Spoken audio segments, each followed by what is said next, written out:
No compromise. உங்க சைடுலயும் எங்க சைடுலயும். GT Holidays, South India's #1 travel brand. Aishwarya கருத்தரித்தல் மையங்களில் ஜனவரி 30 முதல் பிப்ரவரி 5 வரை இலவச ஆலோசனை சிகிச்சைகளில் சிறப்பு சலுகை. மிஸ்டர் கோல்டு தரத்திலையும் அளவுலயும் நோ காம்ப்ரமைஸ். மிஸ்டர் கோல்ட் 100% கடலெண்ணெய். இப்போ சில பேர் சொல்கிற விஷயம் என்னென்னு பார்த்தீங்கன்னா, என்னோட சேலரியே வந்து 12,000 ரூபாய் தான். நான் வந்து மியூச்சுவல் ஃபண்டில் வந்து இன்வெஸ்ட் பண்ணணும்னா அது எப்படி பண்ணணும், அதுக்கு என்ன பெஸ்ட் அட்வைஸ் கொடுப்பீங்க அப்படின்னு கேட்குறாங்க. எனி 5 இயர் ரோலிங் பீரியட் எடுத்துக்கிட்டோம் அப்படின்னு சொன்னால் ஆல்வேஸ் ஈக்விட்டி மியூச்சுவல் ஃபண்டில் எஸ்ஐபி டபுள் டிஜிட் ரிட்டர்ன்ஸ்க்கு குறைஞ்ச ரிட்டர்ன்ஸ் கொடுத்ததே கிடையாது. அதாவது இஎம்ஐயில் வந்து கார் வாங்குறாங்க, பைக் வாங்குறாங்க, இப்போ லேப்டாப்லாம் வாங்குறாங்க இல்லையா, அவங்களுக்கு நீங்கள் கொடுக்குற சஜஷனாக என்ன சொல்லுவீங்க? இஎம்ஐயில் கொடுத்து ஒரு பொருள் வாங்குறாங்க, இப்போ கார் வாங்குறாங்க, பைக் வாங்குறாங்கன்னா சோஷியல் மீடியா எல்லாரும் வீடியோ போடுறாங்களே சார் மியூச்சுவல் ஃபண்டை பற்றி, யாரும் நம்பலாம் யாரும் நம்பக்கூடாது, ஒரு சின்ன டிப் மாதிரி சொல்லுங்களேன். ஒரு இன்ஃப்ளூயன்சர் இருக்காரு, அதிகமான ஃபாலோவர் இருக்காங்க அப்படின்ட்டு அந்த ஒரு விஷயத்துக்காக ஒருத்தரோட சொல்கிற விஷயத்த நம்ம கேட்கணுங்கிறது அவசியம் கிடையாது. அவர் என்ன பண்ணுவார், 10,000 20,000 கொடுத்து யார் ரீல் போட சொன்னாலும் அவர் ரீல் போடுவார், அந்த அந்த அந்த கம்பெனிக்கு ப்ரொமோஷன் பண்ணுவார். அவரை போய் நீங்கள் நம்பி எப்படி பண்ண முடியும்? நம்ம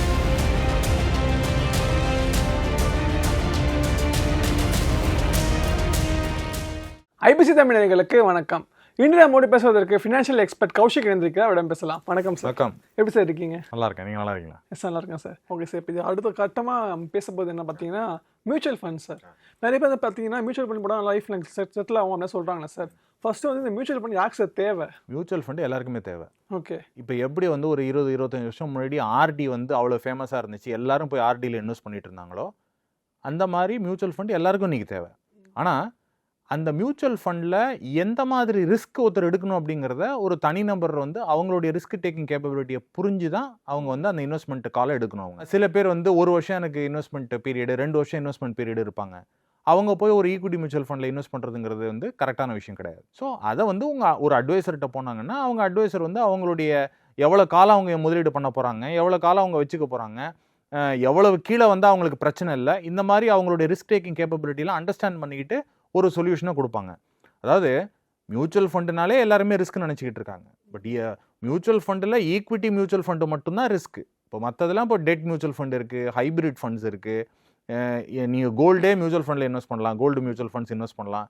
ஸோ அதனால் மற்ற அசெட் கிளாஸஸ்லாம் இருக்கிறதுனால ஒவ்வொருத்தருடைய தேவைக்கு ஏற்ப நம்ம போய் இன்வெஸ்ட் பண்ணோம்னா அது வந்து அந்த டிசிஷன் வந்து கரெக்டாக இருக்கிறதுக்கான வாய்ப்புகள் இருக்குது. ஒரு குறைஞ்சபட்சம் 3லேருந்து 4 வருஷம் வந்து ஒருத்தர் எனக்கு அந்த பணம் தேவையில்லை, நான் சிறுக நான் மாதம் இன்வெஸ்ட் பண்ணுறேன், கொஞ்சம் கொஞ்சமாக இன்வெஸ்ட் பண்ணுறேன், இல்லை கையில் கிடைக்கும் போது நான் இன்வெஸ்ட் பண்ணுறேன், எனக்கு வந்து ஒரு 5 வருஷம் கழிச்சு நான் ஒரு வீடு வாங்குறதுக்கு எனக்கு ஒரு இனிஷியல் அமௌண்ட் கட்டுறதுக்கு ஒரு 10-15 லட்ச ரூபா எனக்கு வேணும், அதுக்கு நான் பில்ட் பண்ணுறேன், இந்த மாதிரி சொல்லிட்டு அவங்க பண்ணாங்கன்னா அது கரெக்டாக இருக்கும். ஒரு ட்ரேடிங் மென்டாலிட்டியில் இப்போ எப்படி கோல்டில் ஏறிட்டு இருக்கு, இப்போ எல்லாரும் கேட்குறாங்க நான் இன்றைக்கி போட்டேன்னு ஒரு 10 நாளில் ஒரு 1000 ரூபா ஏறிடுமா, 2000 ரூபா ஏறிடுமா, நான் இதில் வாங்கிட்டு நான் 10 நாளில் வெளில வந்துடலாமா கேட்குறாங்க. அந்த மாதிரி போய் மியூச்சுவல் ஃபண்டில் மாட்டிக்கிட்டோம்னா ட்ரேடிங் லாஸ் நமக்கு வரதுக்கான வாய்ப்புகள் இருக்குது. சார் நீங்கள் சொல்லியிருந்தீங்க ஈக்விட்டி மியூச்சுவல் ஃபண்ட் சொல்லியிருந்தீங்க, ஹைபிரிட் மியூச்சுவல் ஃபண்ட் சொல்லியிருந்தீங்க சார். இதுக்கு உண்டான வேறுபாடு என்ன சார்? ஸோ இப்போ ஈக்விட்டி மியூச்சுவல் ஃபண்டுங்கிறது 100% அது வந்து பங்குச்சந்தை சார்ந்த இன்வெஸ்ட்மெண்ட் இன்ஸ்ட்ருமெண்ட்டில் இன்வெஸ்ட் ஆகுது. இப்போ ஹைபிரிட் நம்ம எடுத்துக்கிட்டோம்னா அதோடைய பங்குச்சந்தை சார்ந்த இன்வெஸ்ட்மெண்ட்டு ஒரு போர்ஷன் வந்து வேரி ஆகும். சிலது வந்து 30% வந்து இதில் இன்வெஸ்ட் ஆகும், அப் டு 65% வந்து ஈக்விட்டி மார்க்கெட்டில் இன்வெஸ்ட் ஆகும், பாக்கி எல்லாம் டெட் மார்க்கெட்டில் இன்வெஸ்ட் ஆகும். சிலது மல்டி அசெட் ஃபண்ட்ஸ்ன்னு இருக்குது. மல்டி அசெட் ஃபண்ட்ஸை பொறுத்த வரைக்கும் கோல்டில் கொஞ்சம், சில்வரில் கொஞ்சம், கமாடிட்டிஸில் கொஞ்சம், இந்த மாதிரி வந்து ஒரு மிக்ஸ்டாக ஈக்விட்டி கொஞ்சம், டெட்டு கொஞ்சம், இந்த மாதிரி மிக்ஸ்டாக இன்வெஸ்ட்மெண்ட் பண்ணக்கூடிய மல்டி அசெட் ஃபண்ட்ஸ் எல்லாமும் இருக்குது. ஸோ அதனால் ஒருத்தருடைய தேவைக்கேற்ப இப்போ ஒருத்தர் இருக்கார், ஒரு எஃப்டியில் ஒரு 5 லட்ச ரூபா பணம் வச்சுருக்காரு. சார் எனக்கு எஃப்டியில் இன்றைக்கி 7% தான் எனக்கு வருது, 7% எனக்கு எஃப்டியில் வரும்பொழுது எனக்கு டேக்ஸ் ஸ்லாப், நான் ஹையஸ்ட் டேக்ஸ் ஸ்லாபில் இருக்கேன், எனக்கு எல்லா டேக்ஸும் போக கையில் 4.7 4.8% தான் எனக்கு இன்ட்ரெஸ்ட் வருது, இதை விட தாண்டி எனக்கு ரிட்டர்ன் வரக்கூடிய வகையில் மியூச்சுவல் ஃபண்டோ ஒன்று ஹைப்ரிட் ஃபண்டோ இல்லை வேறு ஏதாவது ஃபண்டோ கொடுக்க முடியுமா, இதை விட கொஞ்சம் அதிகமாக வரணும், ஆனால் எனக்கு வந்து 15% 12% தேவையில்லை, என்னால் ரிஸ்க் எடுக்க முடியாது, நான் வந்து ஒரு 5 லட்ச ரூபாய் போட்டு ஒரு மாதம் கழிச்சோ இல்லை 6 மாதம் கழிச்சோ அந்த 5 லட்ச ரூபா 4.25 லட்ச ரூபா இருந்துச்சுன்னா அதை என்னால் பார்க்க முடியாது. அந்த ஒரு ரிஸ்க் எனக்கு தேவையில்லை. எனக்கு ஸ்லோவாக ஏறலாம், ஆனால் கிராஜுவலாக ஏறலாம், ஆனால் எஃப்டியோட கொஞ்சம் ஹையர் இன்ட்ரெஸ்ட் எனக்கு வர மாதிரி, ரிட்டர்ன் வர மாதிரி பண்ணி கொடுத்தீங்கன்னா அதுக்குன்னு சில இன்ஸ்ட்ருமெண்ட்ஸ் இருக்குது. கன்சர்வேட்டிவ் ஹைப்ரிட்னு இருக்குது, மல்டி அசெட் ஃபண்டுன்னு இருக்குது, பேஃப்ன்னு இருக்குது. ஸோ அந்த மாதிரி இருக்கக்கூடிய செக்மெண்ட்ஸ் நம்ம சூஸ் பண்ணோன்னா நம்மளால் பணம் பண்ண முடியும். இப்போ சில பேர் சொல்கிற விஷயம் என்னென்னு பார்த்தீங்கன்னா, என்னோட சேலரியே வந்து 12,000 ரூபாய் தான், நான் வந்து மியூச்சுவல் ஃபண்டில் வந்து இன்வெஸ்ட் பண்ணணும்னா அது எப்படி பண்ணணும், அதுக்கு என்ன பெஸ்ட் அட்வைஸ் கொடுப்பீங்க அப்படின்னு கேட்குறாங்க. அவங்க என்ன சார் சஜஷனாக சொல்லுவீங்க? ஸோ அதாவது எவ்வளவு ஏர்ன் பண்ணுறாங்கங்கிறத வச்சு ஒருத்தருடைய இன்வெஸ்டிங் ஜேர்னியை ஸ்டார்ட் பண்ண வேண்டிய அவசியம் கிடையாது. நான் பார்த்த என்னுடைய எக்ஸ்பீரியன்ஸில் 1 லட்ச ரூபா சம்பளம் வாங்குறவங்க நிறைய பேர் வந்து லோன் எடுத்துக்கிட்டு தொடர்ந்து லோன்லேயே அதிகமாக போயிட்டுருக்காங்க. அவங்களுடைய அசெட்டோட அவங்களுடைய லைபிலிட்டி ஜாஸ்தி. 1 லட்ச ரூபா சம்பளம் வாங்குறவங்க 5,000 ரூபா சேமிக்க முடியல. ஆனால் நீங்கள் சொல்கிற மாதிரி 12,000 15,000 சம்பாதிக்கிறவங்க மாதம் 1,500 ரூபா 2,000 ரூபா சேமிக்கிறவங்கலாம் இருக்காங்க. ஸோ அதனால் ஒருத்தருடைய இன்கம்மை வச்சு ஒருத்தர் இன்கம் கம்மியாக ஏர்ன் பண்ணுறாரு அப்படிங்கிறதுனால அவரால் வந்து ஒரு இன்வெஸ்டிங் ஜேர்னியை ஸ்டார்ட் பண்ண முடியாதுங்கிற மாதிரி எந்த விதமான இதுவுமே கிடையாது. கண்டிப்பாக அவங்களும் ஸ்டார்ட் பண்ணலாம். நார்மலாக நம்ம என்ன சொல்கிறோம், நீங்கள் எந்த இன்கம் வேணாலும் ஏர்ன் பண்ணுங்கள். நீங்கள் வாங்குகிற சம்பளத்தில் ஒரு 20-30% நீங்கள் வந்து சேமிப்புக்காக நீங்கள் தனியாக ஒதுக்கி வச்சிடணும், இன்வெஸ்டிங்காக தனியாக ஒதுக்கி வச்சிடணும். அந்த அமௌண்ட்டை நீங்கள் கொஞ்சம் கொஞ்சமாக நீங்கள் இன்க்ரீஸ் பண்ணிட்டு வந்தாலே உங்களுக்கு ஓவர் பீரியட் ஆஃப் டைம் உங்களுக்கு வந்து ஒரு நல்ல ஒரு வெல்த் கிரியேட் ஆகும் அப்படிங்கிறத நம்ம சொல்லிக்கிட்டோம். Okay sir. இப்போ அதே மாதிரி இப்போ மியூச்சுவல் ஃபண்டில் வந்து காசு போடணும்னா ஆன்லைனில் இன்வெஸ்ட் பண்ணுறது பெஸ்ட்டா இல்லை அட்வைசர் மூலமாக போகிறது பெஸ்ட்டுன்னு நினைக்கிறீங்களா? ஒரு சின்ன அமௌண்ட்டு ஒரு 500 ரூபா போடுறாங்க, 1000 ரூபா போடுறாங்க, இப்போ தான் மியூச்சுவல் ஃபண்டே ஸ்டார்ட் பண்ண போகிறாங்க. இந்த மாதிரி இருக்கிறவங்க வந்து ஒரு அட்வைசர்கிட்ட போனாங்கன்னா அட்வைசருக்கு வந்து அந்த அளவுக்கு அவங்களுக்கு டைம் கொடுத்து அவங்க பண்ணுவாங்களா என்னங்கிற விஷயம் நமக்கு தெரியாது. ஸோ இவங்களுக்கெல்லாம் ஆன்லைனில் சிம்பிளாக இன்வெஸ்ட் பண்ணக்கூடிய வகையில் நிறைய பிளாட்ஃபார்ம்ஸ் இருக்குது. அந்த பிளாட்ஃபார்ம்ஸில் போய் அவங்க இன்வெஸ்ட் பண்ணாங்கன்னா இட் இஸ் வெரி ஈஸி. டைரெக்டாக அவங்க கேஒய்சி அப்லோட் பண்ணலாம், பேங்க் டீட்டெயில்ஸ் அப்லோட் பண்ணலாம். இதெல்லாம் அப்லோட் பண்ணிவிட்டு அவங்க நார்மலாக அவங்க இன்வெஸ்ட் பண்ணிட்டு போகலாம். ஒரு over a period of time இன்றைக்கி ஒரு 500 ரூபாவில் ஸ்டார்ட் பண்ணுறாங்க. ஒரு 2-3 வருஷம் 5 வருஷம் கழிச்சு ஒரு 5-10 லட்ச ரூபா அவங்களுக்கு கார்பஸ் சேர்ந்துருச்சு. அவங்களுக்கு விதவிதமான கோல்ஸுக்கு வந்து அவங்க பணம் சேர்க்கணுங்கிறதுனால வேறு சேவிங்ஸில் வந்து அவங்க அதிகமாக இன்வெஸ்ட் பண்ணுறதுக்கு அவங்க முனைகிறாங்க. அந்த சமயத்தில் வந்து ஒரு அட்வைசரோட தேவை அவங்களுக்கு இருக்கலாம். அது வரைக்கும் அவங்க ஆன்லைனில் இன்வெஸ்ட் பண்ணுறது இதெல்லாம் வந்து ஒரு பிரச்சனை இல்லை. நார்மலாக எல்லோரும் சொல்லுவாங்க ஆன்லைனில் இன்வெஸ்ட் பண்ணால் சீப்பாக அவங்களுக்கு கிடைக்கும், அவங்களுக்கு வந்து ரெகுலர் டைரக்ட் பிளானில் ரொம்ப சேமிக்க முடியலாம் அப்படின்னு சொல்லிட்டு. நான் ஒரு சின்ன கால்குலேஷன் சொல்கிறேன். 1 லட்ச ரூபா யாராவது ஒருத்தங்க இன்வெஸ்ட் பண்ணுறாங்கன்னா நீங்கள் ஆன்லைனில் இன்வெஸ்ட் பண்ணுறதுக்கும் ஒரு அட்வைசர் மூலமாக இன்வெஸ்ட் பண்ணுறதுக்கும் இருக்கக்கூடிய வித்தியாசம் பார்த்தீங்கன்னா 400லேருந்து 500 ரூபா தான். வெறும் 400லேருந்து 500 ரூபா மட்டும்தான் 1 லட்ச ரூபா இன்வெஸ்ட் பண்ணுறவங்களுக்கு. ஆமாம். ஸோ அதனால் ஒரு 500 ரூபா 1000 ரூபா இன்வெஸ்ட் பண்ணுறவங்க யாராவது அட்வைசர் அவங்களுக்கு அட்வைஸ் பண்ணுறதுக்கு ரெடியாக இருக்காங்கன்னா அவங்கள்ட்ட போய் பண்ணிக்கிறது தான் பெட்டர். ஏன்னா அவங்க இன்னும் நிறைய சஜஷன்ஸ் கொடுப்பாங்க. அவங்களுடைய வாழ்க்கை முறையை எப்படி சேஞ்ச் பண்ணிக்கணும், அவங்களுடைய சேவிங்ஸ் ஹேபிட்டை எப்படி சேஞ்ச் பண்ணணும், எந்த மாதிரிலாம் சேமிக்கலாம். நிறைய பேர் இந்த மாதிரி அட்வைசர்ஸ்ட்டு போயிட்டு அவங்க கரியரே சேஞ்ச் பண்ணியிருக்காங்க. அந்த கரியரே சேஞ்ச் பண்ணதுனால அவங்களுக்கு வந்து இன்னும் அவங்கள அதிகமாக பணம் சம்பாதிக்கக்கூடிய சூழ்நிலைகள்லாம் அவங்களுக்கு ஏற்பட்டிருக்கு. ஸோ அதனால் இட் இஸ் ஆல்வேஸ் பெட்டர். ஒரு சில மக்கள் என்ன ஃபீல் பண்ணுறாங்க அப்படின்னா, இப்போ எஸ்ஐபி ரெகுலராக போகிறோம் நம்ம, இன் கேஸ் வந்து ஃபியூச்சரில் வந்து எஸ்ஐபி மார்க்கெட் வந்து டவுனாக இருந்துச்சுன்னா அப்போ வந்து நம்ம லாஸ்ட்டில் போயிடுமோ அப்படின்னு நினைக்கிறாங்க சார். எஸ்ஐபி போகிறது வந்து எப்படி சார்? ஸோ இது வந்து அவங்க நினைக்கிறது வந்து ஒரு நியாயமான ஒரு விஷயம் தான்.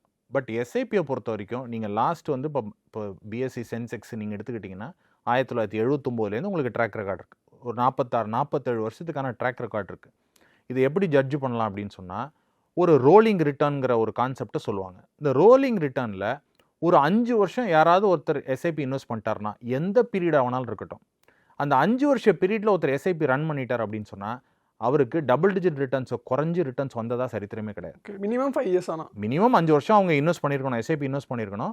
5 இயர்ஸை தாண்டிட்டாங்க அப்படின்னு சொன்னால் குறைஞ்சபட்சம் 10% தான். அதுக்கு கீழே வந்து ரிட்டர்ன்ஸ் இது வரைக்கும் போனதே கிடையாது. ஸோ அதே சுச்சுவேஷன் தான் நமக்கு இந்த எதிர்காலத்துலையும் இருக்குங்கிறத நம்ம நம்பலாம்.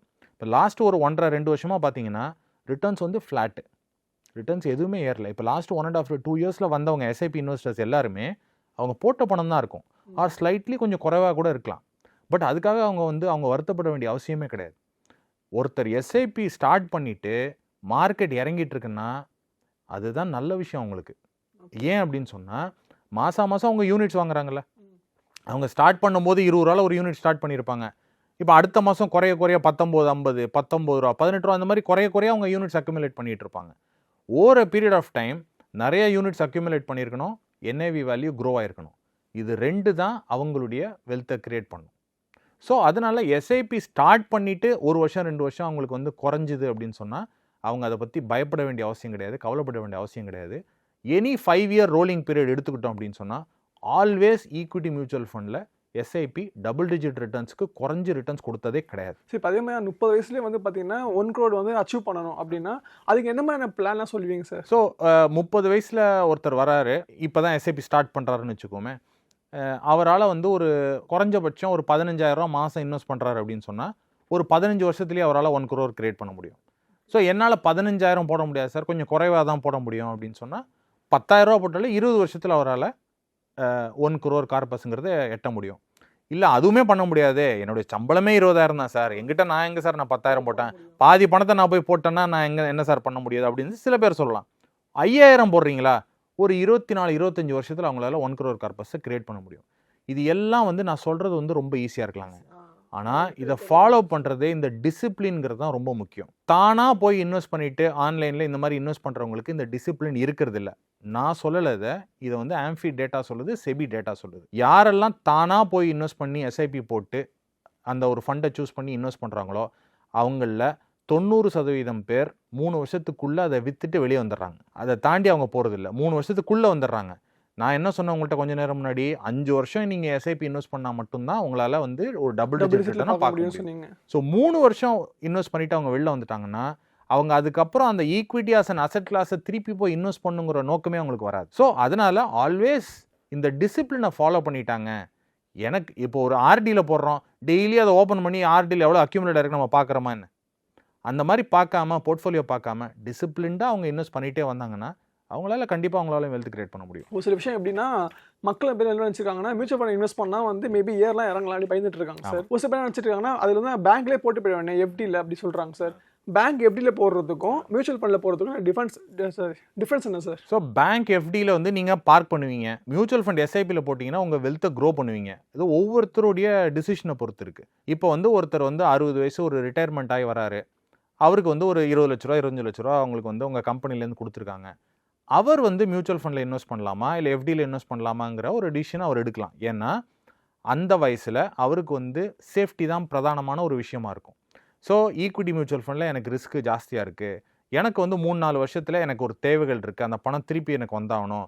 ஸோ அந்த இடைப்பட்ட 3-4 வருஷத்தில் நான் போய் மியூச்சுவல் ஃபண்டில் வச்சு நான் என்னுடைய வெல்த்தை நான் க்ரோ பண்ண வேண்டிய அவசியம் இல்லை அப்படின்னு அவர் கருதினார்னா அவர் எஃப்டிலேயே இன்வெஸ்ட் பண்ணலாம். ஸோ எந்த ஒரு அசெட் கிளாஸும் இதை வந்து அவங்களுக்கு ஒத்து வராதுங்கிறத நம்ம சொல்லவே முடியாது. எல்லா அசெட் கிளாஸும் எல்லாருக்கும் பொருந்தும். பட் என்ன மாதிரி அலோகேஷன் நம்ம கொடுக்குறோம், எங்கிட்ட 100 ரூபா இருக்குன்னா 100 ரூபா எல்லாத்தையும் நான் ஈக்விட்டி மியூச்சுவல் ஃபண்டில் போட முடியாது, எல்லா 100 ரூபாயும் நான் போய் எஃப்டியில் போட முடியாது. அதை நான் பிரித்து கொடுக்கணும். ஒரு 5 ரூபா கோல்டுக்கு, 5 ரூபா சில்வருக்கு, ஒரு 5 ரூபா 10 ரூபா எஃப்டிக்கு, பாக்கி ஒரு 20-30 ரூபா ரியல் எஸ்டேட் நான் வாங்குறேன்னா அந்த 20-30 ரூபா ரியல் எஸ்டேட்டு, பாக்கி நான் வந்து equity mutual fund, hybrid mutual fund, ஒவ்வொருத்தரோட ரிஸ்க்கை பொறுத்து. ஸோ அந்த மாதிரி ஒவ்வொருத்தருக்கும் எஃப்டிக்கும் மியூச்சுவல் ஃபண்டுக்கும் உண்டான வித்தியாசம் இருக்குது. அதை தவிர மெஜாரிட்டி என்ன டிஃப்ரென்ஸ் வரும் அப்படின்னு கேட்டிங்கன்னா, ஏற்கனவே சொன்ன மாதிரி எஃப்டியில் நீ 7% ரிட்டர்ன், நம்ம வந்து ஒரு டிக்ளைனிங் இன்ட்ரெஸ்ட் ரேட் என்விரான்மெண்ட்டில் நம்ம இருக்கிறோம். இன்ட்ரெஸ்ட் ரேட்டை ஆர்பிஐ தொடர்ந்து குறைச்சிக்கிட்டு வராங்க.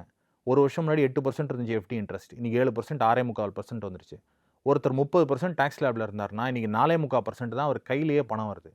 நீங்கள் 7%, 8% இன்ஃப்ளேஷன் வச்சுக்கிட்டு 4.25% கையில் வந்துச்சுன்னா உங்கள் வெல்த் எரோடாது இல்லை, அது யாரும் விரும்ப மாட்டாங்க. அந்த கால்குலேஷன்ஸ் அந்த புரிதல் அவங்களுக்கு இருந்ததுன்னா எஃப்டியை தேடி யாரும் போக மாட்டாங்க. அவங்க ஆப்வியஸ்லி வந்து ஒரு 10% அதிகமாக ரிட்டர்ன் கொடுக்கக்கூடிய ஒரு இன்ஸ்ட்ருமெண்ட்டுக்கு தான் வருவாங்க. அதே மாதிரி நான் சொன்ன மாதிரி நீங்கள் வந்து ஈக்விட்டி மியூச்சுவல் ஃபண்டுக்கு தான் போகணுன்னு அவசியம் கிடையாது. நீங்கள் 10% எனக்கு போதும், 11% எனக்கு போதும், ரொம்ப சேஃபாக எனக்கு ரிட்டர்ன் வரணும்னு சொன்னீங்கன்னா மியூச்சுவல் ஃபண்டில் நிறைய கேட்டகரிஸ் இருக்குது. ஈக்விட்டி சேவிங்ஸ் ஃபண்டுன்னு இருக்குது, மல்டி அசெட் ஃபண்டு இருக்குது, அக்ரெசிவ் ஹைப்ரிட் இருக்குது, கன்சர்வேட்டிவ் ஹைப்ரிட் இருக்குது, பேலன்ஸ்ட் அட்வான்டேஜ் ஃபண்டு இருக்குது. இது எல்லாம் பியூர் ஈக்விட்டி ஃபண்ட்ஸ் கிடையாது. இதில் எல்லாத்துலேயுமே ஒரு டெட் காம்போசிஷன் இருக்கும். இன்ஃபேக்ட் இன்றைக்கி மல்டி அசெட் ஃபண்ட்லலாம் ரீட்டுன்னு சொல்லக்கூடிய real estate investment trust, real estate investment ட்ரஸ்ட்னா போய் ஒரு ரியல் எஸ்டேட் ப்ராஜெக்டில் ஒரு ப்ராப்பர்ட்டியில் இன்வெஸ்ட் பண்ண மாட்டாங்க. அந்த ரீட்டுன்னு சொல்லக்கூடிய அந்த ஒரு இன்வெஸ்ட்மெண்ட் இன்ஸ்ட்ருமெண்ட்டை அதை செபி வந்து அதை ஈக்விட்டியாகவே கிளாஸிஃபை பண்ணியிருக்காங்க. அது ஒரு இன்ஸ்ட்ருமெண்ட்டாக கிளாஸிஃபை பண்ணதுனால மல்டி அசெட் ஃபண்ட்ஸில் எல்லாத்துலேயுமே ஓரளவுக்கு இப்போது ரீட்ஸை வந்து அவங்க கொண்டு வந்துட்டு இருக்காங்க. ஸோ அதே மாதிரி ஒரு முதலீடுன்னு வரும்பொழுது அதை ப்ராப்பராக டைவர்சிஃபை பண்ணி ஒரு அசட் அலோகேஷன் பண்ணால் மட்டும்தான் ஒருத்தரால் வெல்த்தை வந்து மேக்ஸிமைஸ் பண்ண முடியும். அதுக்கு வந்து மியூச்சுவல் ஃபண்ட் எஸ்ஐபி வந்து ஒரு எசென்ஷியல் ஒரு விஷயமாக தான் நான் பார்க்குறேன். ஓகே சார், நீங்கள் சொல்லியிருந்தீங்க எஸ்ஐபியை பொறுத்த வரைக்கும் 10,000 ரூபாய் 15,000 இல்லை 5,000 சொல்லியிருந்தீங்க. பட் ரியாலிட்டி பொறுத்த வரைக்கும் பார்த்தீங்கன்னா ஒரு ஆள் வந்து தனக்குன்னு காசை ஒதுக்கி வைக்கிறது வந்து பார்த்தீங்கன்னா மினிமம் வந்து ஒரு 1,000 to 1,500 சார். இப்போ 1,000 to 1,500ல வந்து அவங்க எப்படி வந்து எந்த மாதிரி வெல்த் வந்து கிரியேட் பண்ண முடியும் ஒரு 1 crore அச்சீவ் பண்ணோம்னா? ஸோ அதான் இப்போ வந்து இன்னைக்கு வந்து ஒருத்தரால் 1,500 தான் சேமிக்க முடியுதுன்னா maybe over period of time அவங்களால இன்க்ரீஸ் பண்ண முடியும். எல்லாராலையும் உடனே எடுத்தோடனே 5,000 10,000 நான் போடணும்னு சொல்ல, but over period of time அவங்க பண்ண முடியும். ஸோ இன்னைக்கு ஒரு 1,000 1,500 இன்வெஸ்ட் பண்ணுறாங்க, ஒரு 2-3 வருஷம் கழிச்சு ஒரு 3,000 4,000 இன்வெஸ்ட் பண்ணுறாங்க. எனக்கு தெரிஞ்சு இன்னைக்கு பார்த்தீங்கன்னா இந்த கிக் ஒர்க்கர்ஸ்ன்னு சொல்லக்கூடிய ஸ்விக்கி ஜொமேட்டோ அவங்க எல்லாமே மாதம் 3,000 4,000 வரைக்கும் எஸ்ஐபியில் இன்வெஸ்ட் பண்ணுறாங்க. இன்னொரு சைடு பார்த்தீங்கன்னா ஐடியில் வேலை செய்கிறவங்க 70-80,000 பண்ணுறாங்க. அவங்களால இந்த சேமிப்பும் பண்ண முடியல. ஃபுல்லாக லோன்ஸ் எல்லாம் லோன்ஸ் போயிடுது, மேலே பர்சனல் லோன்ஸு. ஏன்னா அவங்க லைஃப் ஸ்டைல் அந்த மாதிரி அப்கிரேட் பண்ணிக்கிறாங்க. ஸோ அந்த லைஃப் ஸ்டைல் அப்கிரேட் பண்ணிக்கும் பொழுது அவங்க தேவைகள்லாம் செலவுக்கு போயிடுது, இன்வெஸ்ட்மெண்ட்டுக்கு அவங்களுக்கு முக்கியத்துவம் கொடுக்குறதில்ல. பட் இதெல்லாம் வந்து எப்போ ப்ராப்ளம் வரும்னா ஒரு 10-15 வருஷம் கழிச்சு அவங்களுக்கு ஒரு 40-45 இயர்ஸ் இருக்கும்பொழுது அவங்களுக்கு ப்ராப்பரான ஒரு சூட்டபிளான ஜாப் இல்லை, அவங்களுடைய ஒர்க் எக்ஸ்பீரியன்ஸ்க்கு ஏற்ற மாதிரி இன்கம் வர ஆரம்பிக்கல, சேலரி இல்லை, அப்போ தான் அவங்களுக்கு அந்த ஃபீலிங்கே இருக்கும். அது வரைக்கும் அதை வந்து அவங்களுக்கு ஒரு பெருசாக ஒரு இது தோணாது. ஸோ நீங்கள் கேட்ட மாதிரி ஒரு 1,000-1,500 ஸ்டார்ட் பண்ணாலும் ஒரு 5-6 வருஷம் கழிச்சு அவங்க ஸ்டெப் அப் பண்ணிகிட்டே அவங்க போனாங்க அப்படின்னு சொன்னால் அவங்களுமே ஒரு 1 crore கார்பஸை ஒரு 25-30 இயர்ஸில் அவங்களால ரீச் பண்ண முடியும். நாட் நெசசரி எல்லாமே எஸ்ஐபியில் போடணுன்னு அவசியம் கிடையாது. கொஞ்சம் அப்பப்போ எப்போ லம்சம் கிடைக்குதோ அந்த மாதிரி விஷயம், அந்த மாதிரி சமயத்துலேயே அவங்க லம்சம் இன்வெஸ்ட் பண்ணலாம். ஸோ இந்த மாதிரி சிறு அவங்க சேமித்தாலே அவங்களால இந்த கார்பஸை எட்ட முடியும். நீங்கள் கேட்கலாம், நீங்கள் 1,000-1,500 தான் போட முடியும் அப்படின்னு சொல்லிட்டு. இன்றைக்கி வந்து இந்தியாவில் மாதம் எஸ்ஐபியில் போகக்கூடிய அமௌண்ட் மட்டும் பார்த்தீங்கன்னா 30,000 கோடிக்கும் மேலே. எஸ்ஐபியில் மட்டும் 30,000 கோடிக்கும் மேலே. இன்றைக்கி மியூச்சுவல் ஃபண்டில் இருக்கக்கூடிய ஏஎம் பார்த்தீங்கன்னா கிட்டத்தட்ட 85 லட்சம் கோடிக்கு மேலே. ஸோ இது எல்லாமே பப்ளிக் பார்ட்டிசிபேஷன் இருக்கிறதுனால தான் உங்களுக்கு வந்து இந்த அளவுக்கு மேலே வந்துகிட்டு இருக்கு.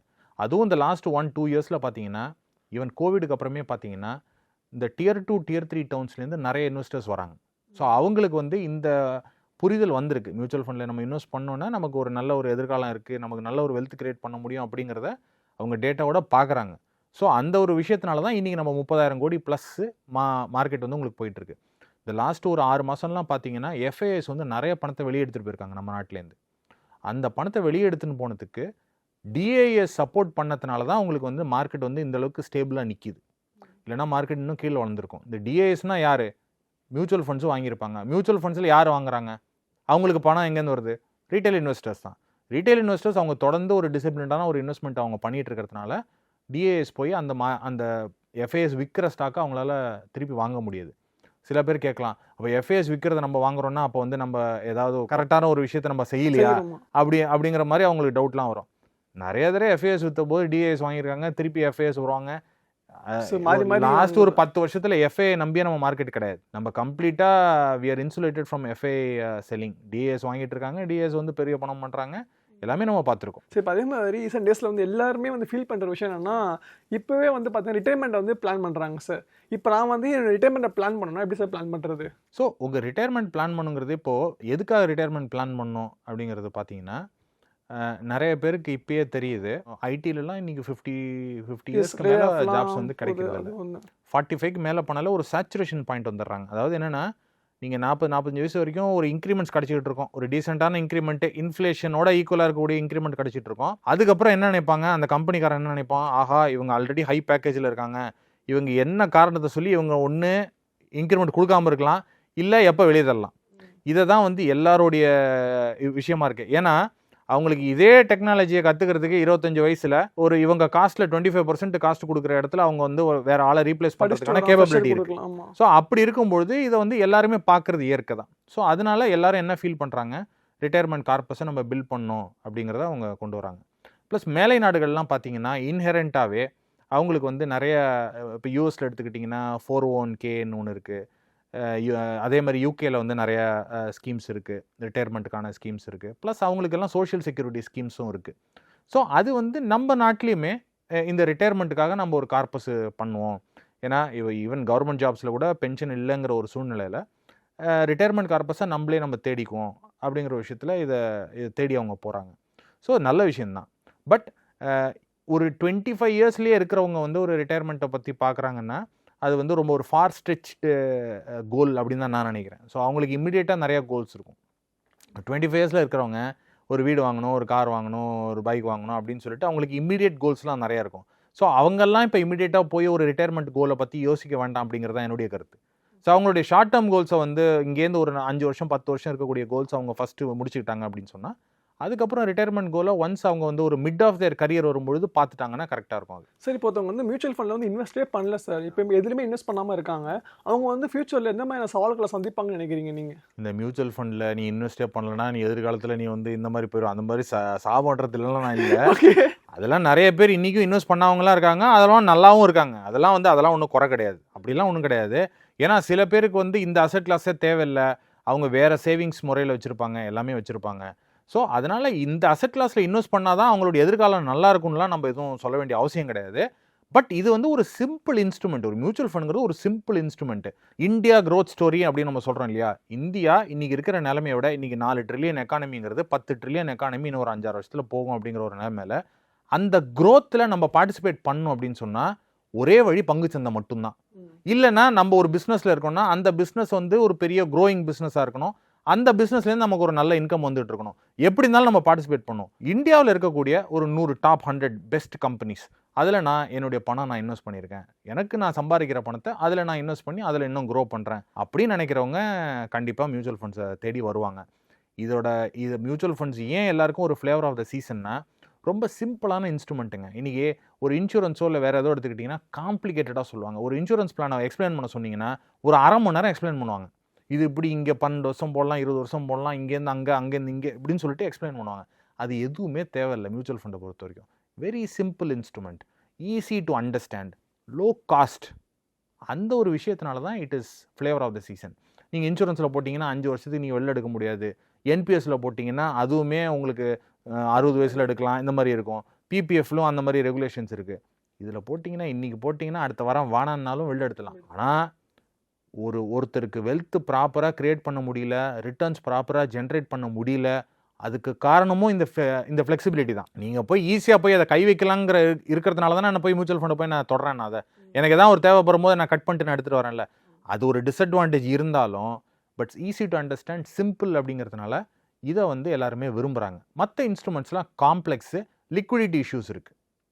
சரிங்களா? இன்றைக்கி கோல்டு ஏறிட்டு இருக்கு, இன்றைக்கி சில்வர் ஏறிட்டு இருக்கு. பட் இதே மாதிரி எல்லா வருஷமும் நமக்கு இருந்தது இல்லை இல்லையா? லாஸ்ட் 2 வருஷமாக ஏறிட்டு இருக்கு.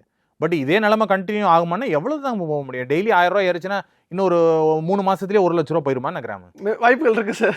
சொல்கிறேண்ணா, டெய்லி 1000 ரூபா ஏறிச்சுன்னா இன்னும் 3 மாதத்தில் 1 லட்ச ரூபா போகணும். கரெக்ட். ஸோ அதனால் வந்து அது அந்த மாதிரிலாம் போகிறதுக்கான வாய்ப்புகளே கிடையாது. பட் இது வந்து சிம்பிளாக இருக்கிறதுனால தான் இதை வந்து எல்லாருமே விரும்புகிறாங்க. ஃபினான்ஷியல் எக்ஸ்பர்ட்டாக நீங்கள் சொல்லுங்கள். இப்போ நிறைய பேர் வந்து பார்த்தீங்கன்னா கையில் கொஞ்சம் காசு இருக்குது அப்படின்னு ஆசைப்பட்ட பொருட்கள்லாம் வாங்குறாங்க. அதாவது இஎம்ஐயில் வந்து கார் வாங்குறாங்க, பைக் வாங்குறாங்க, இப்போ லேப்டாப்லாம் வாங்குறாங்க இல்லையா? அவங்களுக்கு நீங்கள் கூட சஜஷனாக என்ன சொல்லுவீங்க? ஸோ அதாவது இஎம்ஐயில் கொடுத்து ஒரு பொருள் வாங்குறாங்க, இப்போ கார் வாங்குறாங்க, பைக் வாங்குறாங்கன்னா ஒருத்தருடைய சம்பளம் இவ்வளோ இருக்குன்னா இவ்வளோ ஒரு காரை வாங்கலாம் அப்படின்னு சொல்லிட்டு சில ரூல்ஸ்லாம் இருக்குது. அந்த ரூல்ஸ் எல்லாம் அவங்க படித்து தெரிஞ்சுக்கிட்டு அதுக்கு உண்டான விஷயத்தில் அவங்க வாங்கிட்டாங்கன்னா it is okay. For example ஒரு மாதத்துக்கு ஒரு 50,000 ரூபா கார் வாங்குறாங்கன்னா அவங்களால ஒரு 3 லட்ச ரூபா 3.5 லட்ச ரூபா காருக்கு மேலே வாங்கினாங்கன்னா அவங்களுக்கு கையை கிடைக்கும். எதிர்காலத்தில் அவங்களுக்கு இஎம்ஐ சர்வீஸ் பண்ண முடியாது. இதே கான்செப்ட் தான் பைக்கு அந்த விஷயத்துக்கும். லைஃப் ஸ்டைலை என்ஹான்ஸ் பண்ணிக்கிறாங்க.